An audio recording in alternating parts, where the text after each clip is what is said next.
Olá, alunos do sexto ano! Vamos iniciar nossos estudos? Pegue aí o seu livro de História, página 20, que tem como título Memória e Patrimônio. Você sabe o que é patrimônio cultural? O patrimônio cultural é todo objeto material, como prédios e monumentos, e imaterial. Posso citar o exemplo para você, como as festas religiosas e tradições culinárias. Então, o patrimônio cultural é todo objeto material e imaterial que faz parte da cultura de um povo. Ele é escolhido para que possa ser preservado. Em nosso país, a conservação dos patrimônios culturais, tanto material e imaterial, é feito por um instituto chamado IPAM, que significa Instituto do Patrimônio Histórico e Artístico Nacional. Em todo o mundo, existem instituições criadas para preservar o patrimônio humano.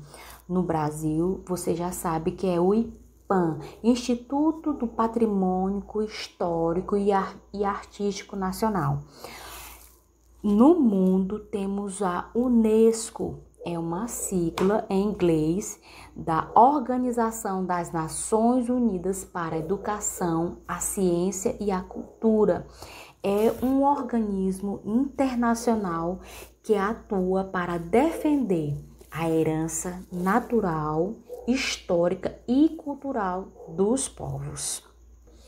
E então, estes órgãos, eles garantem a integridade de um bem cultural e também impede que ele seja modificado ou destruído. Então, esses institutos e o IPAM, que é o Instituto do Patrimônio Histórico e Artístico Nacional, ele pode determinar que um bem material seja tombado. O que é que significa isso? Que ele é escrito em uma lista de bens protegidos pelo poder público. Então, aqui no Brasil, a palavra tombo deu a origem à expressão tombamento, que significa inscrever um bem nos livros tombo, de tombamento, e colocá-lo sobre a proteção do Estado. Então, entre os elementos brasileiros escrito na lista do patrimônio cultural e imaterial da humanidade da Unesco, encontra-se o samba de roda da Bahia, também o frevo e a roda de capoeira.